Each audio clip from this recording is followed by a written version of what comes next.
Fala galera do segundo colegial, professor Alf de Filosofia com vocês. E hoje, dando continuidade à nossa aula, voltamos ao capítulo 7, para tratar da filosofia da ciência. Nas primeiras aulas eu busquei falar um pouco da natureza do conhecimento, o que é o conhecimento, os tipos de conhecimento e, consequentemente, adentrar no problema do conhecimento científico. Assim, entender seu significado, seu sentido, como ele surge dentro da filosofia, a partir principalmente das teorias do conhecimento de Parmênides e Sócrates. Embora não possamos ver aí ainda a ciência como um corpo de saber legítimo, autorizado, como a gente vai ver na modernidade, é na filosofia antiga que as primeiras reflexões sobre o problema da verdade, os métodos para se chegar à verdade e as características do que é o conhecimento verdadeiro vão ser levantados e debatidos. Assim como em Parmênides e Sócrates esse conhecimento avança, a partir de Sócrates, em Platão e Aristóteles, ele segue. E na modernidade, com Descartes, Hume, Bacon, Berkeley, Galileu, Kant, nós vamos ver Locke, esse conhecimento avançar. Bom, beleza, então hoje eu vou falar um pouquinho mais de Platão e Aristóteles e tentar mostrar um pouco da história do conhecimento científico a partir de então. Platão foi muito importante na esteira aí da continuidade do pensamento socrático para levantar o problema da verdade a partir da busca da sua comprovação racional.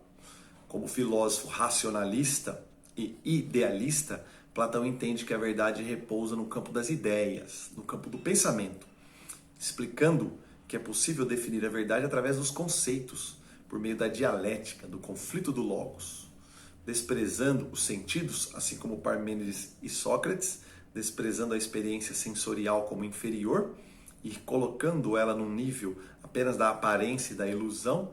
Platão, então, constrói o seu dualismo, estruturado na compreensão da realidade como duas esferas. A esfera do sensível, ilusória, aparente, e a esfera do inteligível, que, por meio da razão, chegaremos à compreensão da verdade objetiva, universal, dos acontecimentos e a definição dos conceitos.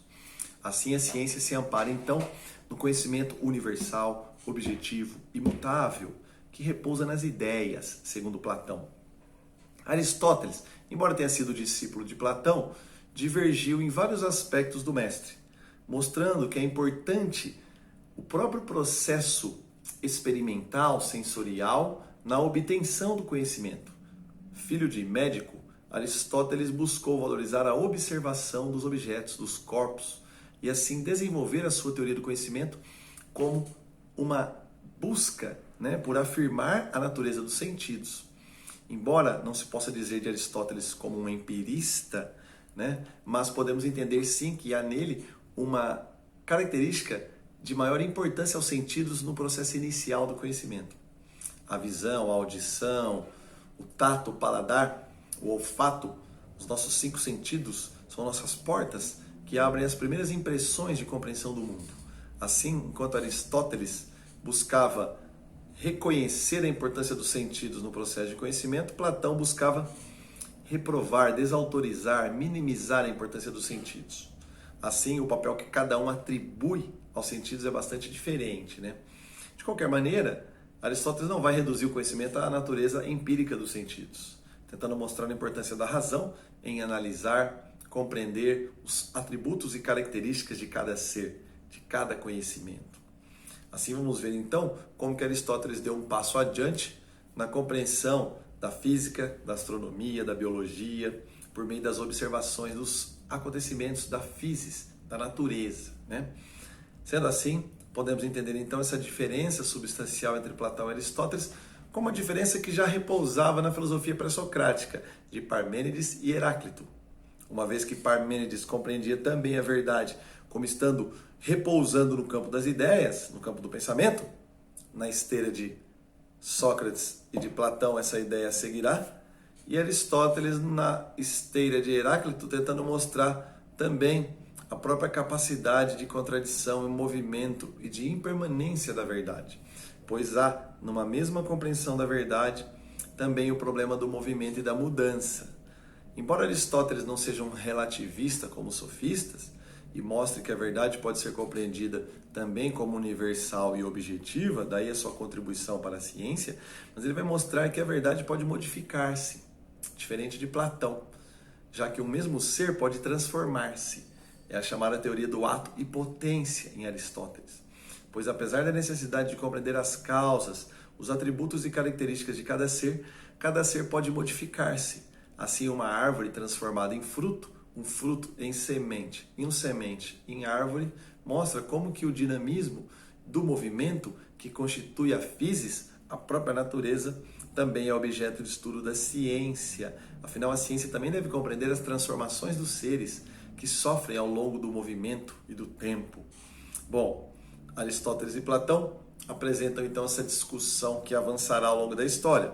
Na Idade Moderna, nós vamos entrar no chamado período da Revolução Científica do século XVII, quando René Descartes, inclinado para o racionalismo, que vem como uma escola desde Parmênides e Platão, vai se opor a Francis Bacon, John Locke, inclinado para a escola do empirismo. O século XVII vai assistir a um intenso debate em torno do problema da ciência e com ela a oposição entre os racionalistas e os empiristas. Os racionalistas que depositam confiança na razão, nas ideias, entendem que a experiência é algo mutável, ilusório, portanto inferior, e os empiristas que atribuem valor à própria experiência sensorial, à observação. Dentre eles, principalmente, John Locke, Francis Bacon, Thomas Hobbes, David Hume. E os racionalistas, como Descartes, Leibniz, Pascal, o próprio Spinoza, apresentam essa distinção e essa diferença. No século XVIII, Kant vai tentar conciliar a importância da razão com os sentidos. E por meio do seu idealismo transcendental, como foi chamado, Kant, e do seu criticismo, vai atribuir status de verdade, de importância, tanto ao conhecimento racional, obtido pela abstração do pensamento, quanto o conhecimento empírico, obtido pela comprovação dos sentidos e da observação. Assim, Kant concilia as duas escolas que marcavam a diferença desde a Idade Antiga, desde Parmênides e Heráclito, desde Platão e Aristóteles, desde Descartes e Bacon. Kant resolve o problema mostrando que a razão sem a experiência ela é manca e a experiência sem a razão ela é cega. Assim é necessário a razão e a experiência para a demonstração do conhecimento verdadeiro e para a compreensão do próprio mundo fenomênico, ou seja, o mundo natural como se manifesta para nós. É claro que Kant vai além de todos eles quando também coloca um problema na natureza da verdade, mostrando que a compreensão que temos do mundo, por mais que seja a compreensão pela razão, pelos sentidos, ainda assim é uma representação que fazemos do mundo.